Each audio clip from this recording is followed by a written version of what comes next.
Ladies and gentlemen, welcome to W.M.S.T podcast episode number 40.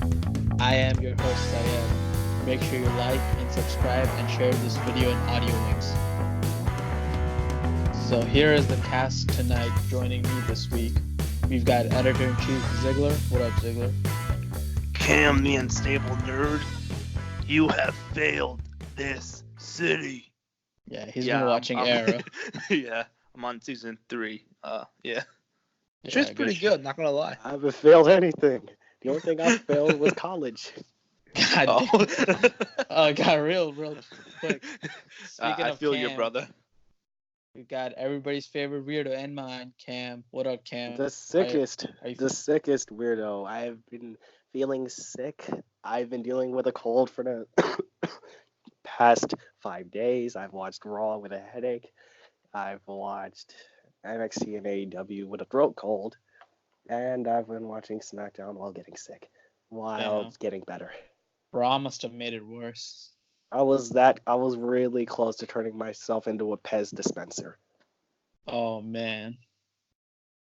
All right. So with that out of the way, let's begin tonight's show. And we're going to begin with something a little different. So I thought since we have guests on the show and we interviewed them, it's only fitting if we interview the cast members that are on the podcast regularly. So I've decided to start a W.M.S.T podcast spotlight series where we spotlight a member from the podcast every week. So this week, I thought we would spotlight the editor-in-chief, the man who edits our videos and posts them for you guys to enjoy, Ziggler. So Ziggler, come on in. Let's interview you.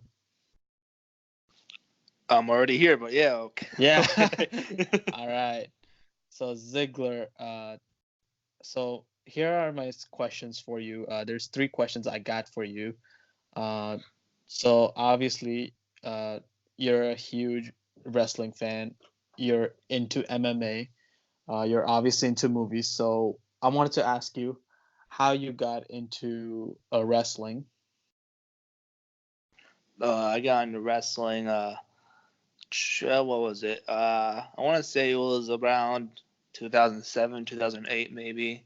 I was in Tennessee. My cousin bought SmackDown versus Raw 2008, I believe, and we played it. And yeah, I mean that's how I got into wrestling. I mean we played SmackDown versus Raw like the whole time I was in Tennessee, and then when I got back home, like a few weeks later, I saw like SmackDown or Raw. I forgot what was on, like on cable. I was like, oh shit, I want to watch that. And yeah, it was pretty cool. I mean, I didn't expect I would love it as much as I did, but yeah, fucking video game SmackDown versus Raw got me into professional wrestling. So yeah, gotta thank my cousin, but he's a dick now. But yeah, I gotta thank him, for getting me into professional wrestling. It's fucking awesome sometimes.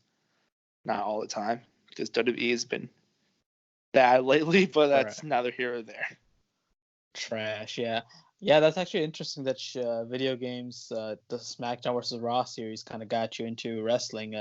What are your thoughts on the current state of wrestling video games? Have you played something recently? No, not really. The last thing I played was probably 2K18, I want to say, and I don't know. I'm not into that. I'm not into video games that much, but I was when I was younger, though, but not anymore. I just like watching wrestling movies and TV and reading comics. He used to love video games. Then he lost his virginity. Yeah, the reference to MJF promo. And Ziggler, so my second question for you is, I know you're a movie fan. You've got a huge collection of Blu-ray and 4K DVDs, which you got to show the audience sometimes. And so I know you're a big movie fan. So I wanted to ask you, what are your thoughts on the current film industry and where it's headed? Because we've got, of course, the Marvel Cinematic Universe, the DCEU. We've got a lot of different studios heading into the streaming services. So, what are your overall thoughts on the film industry right now? Yeah, like we've talked about this before, like probably like a few months ago. Like this was like a topic, and it's true that we are like in like the era of like sequels, reboots, remakes, and all that shit, and like rarely like stuff original shit like comes out like Quentin Tarantino Once Upon a Time in Hollywood, just to name one. And that's the thing with like, because Quentin Tarantino was probably my favorite director of all time, and and he's just a masterful director. I mean, and a writer. He writes all his movies, he directs all his movies, and everything he does is original. It's no sequels, no nothing, and he just makes great standalone original content for us, and it's fucking great. And he's a fan of old cinema, and you can really see that in all his films. And although I do love sequels, I do love the Marvel Universe, I love the DC universe. Well, I mean, I love some DC shit. I mean, I love DC Comics, but the DCEU is, yeah, I don't feel like talking about that. But yeah, I love all that shit, but I would also like original movies too, which there are a lot of original movies, don't get me wrong, but there are so much reboots and remakes and sequels, like the new Terminator movie that's coming out. I'm like, oh my god, just can we not have another Terminator movie? They haven't been good since the 90s. Stop making these Terminator movies. And yeah, I mean, it's just a lot. Whenever I see like a sequel to like, or a sequel or a reboot to like a 90s or 80s franchise, I just like, God, why are we still doing this? I hate it. But a lot of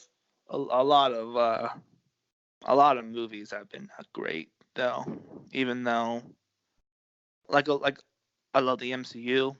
All of their movies have been great in my opinion. Well, not all. There are some that's just been good, but I love the MCU. And even though it's like a they have sequels all the time. It's a whole big universe. I still love it. It just reminds me of comic books, and I love comic books. So am I looking forward to what the movie the I can't even fucking say it. This what'd you call it? The cinema what? Or like The cinematic universe. yeah, like am I looking forward to where it's headed or like the direction where Yeah, it's headed? Like yeah, where it's headed. Yeah. yeah, I mean I mean if we, there are a lot of great directors out there. There are a lot of good young great directors out there, and they have, I mean, you can see it like with like It Chapter 2 and It 1 and It Chapter 2. That director is young, he's good, and he is gonna make some great movies. I'm pretty sure he has a big movie lined up already. I'm not sure if it was Flash or was it Flash? I'm not Yeah, sure. it was Flash. Yeah, he was Yeah. confirmed for Flash. Yeah.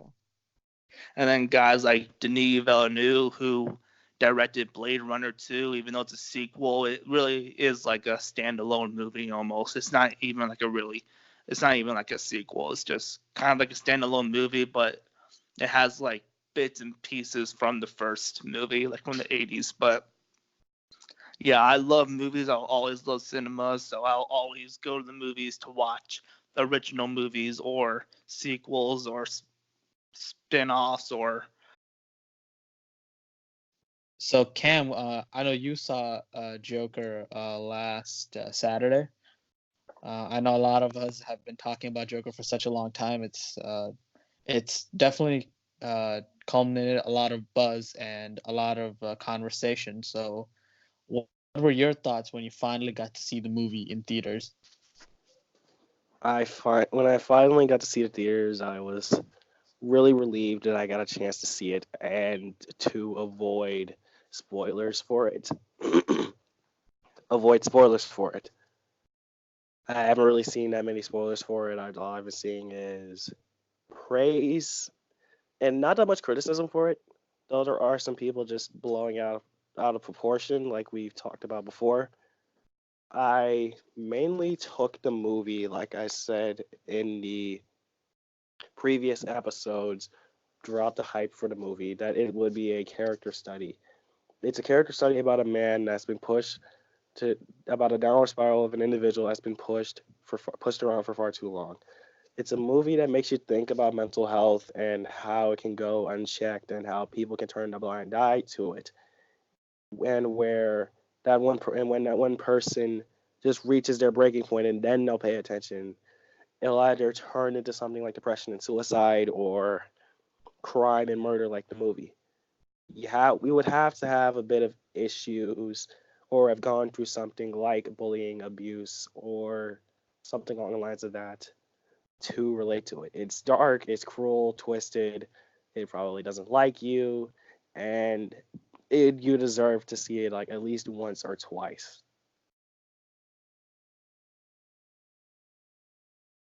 Excuse my creaky voice. Yeah, man, no problem. And so yeah, what did you think about the overall like the ending of the movie though, where they tied in uh Bruce Wayne's origins and then they tied into Joker? What did you think about that? I kind of I kind of like that how they tied it into the original story.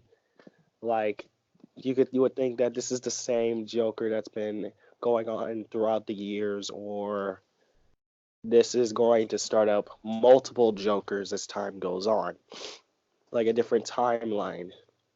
Like let's just say this is the first movie, then several years later is the Tim Burton movie, then The Dark Knight.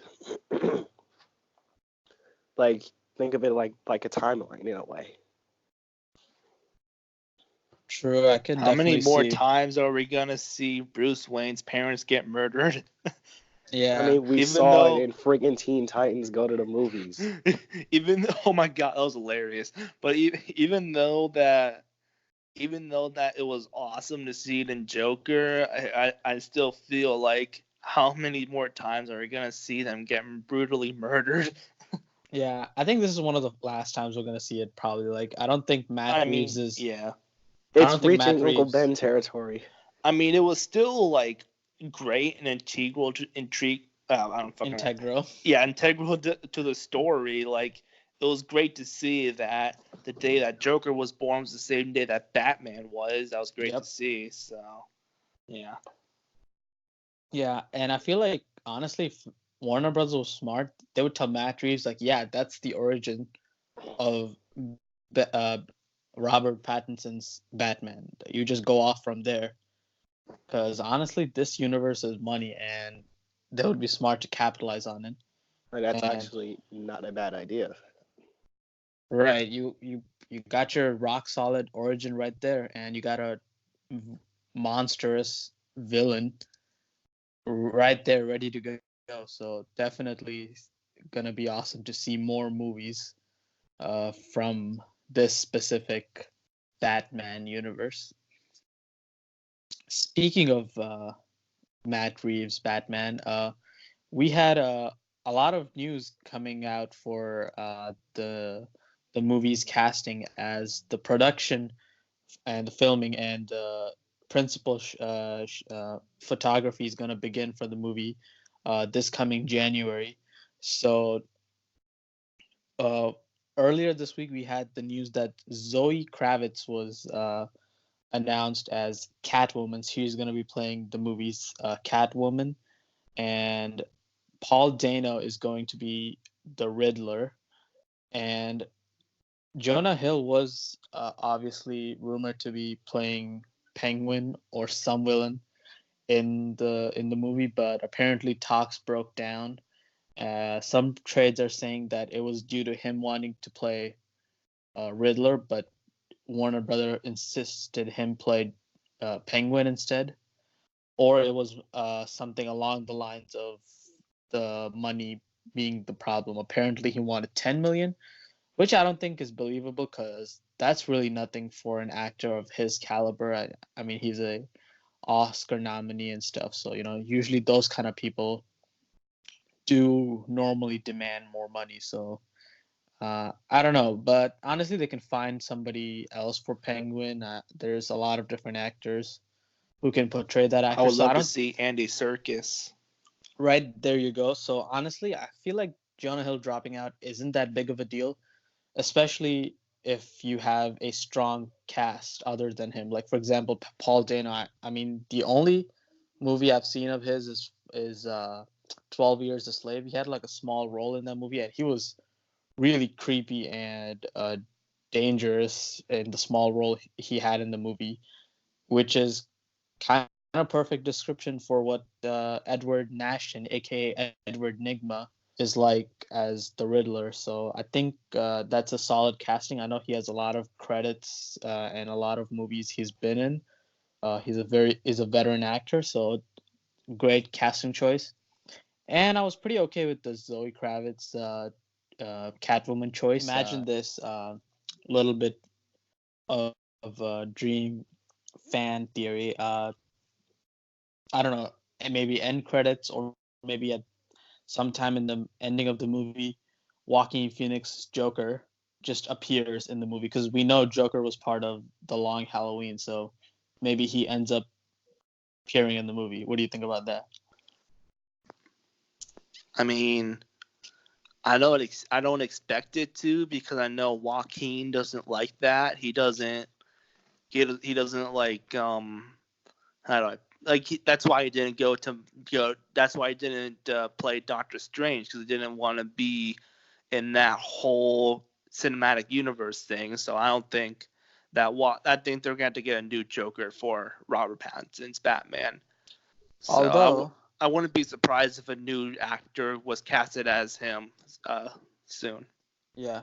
Or, maybe he thinks to himself, after the Oscar win, maybe that's a character he can revisit it, because he's been talking about that in the interview. And guess what? Warner Brother could give him a blank check and be like, just write an amount.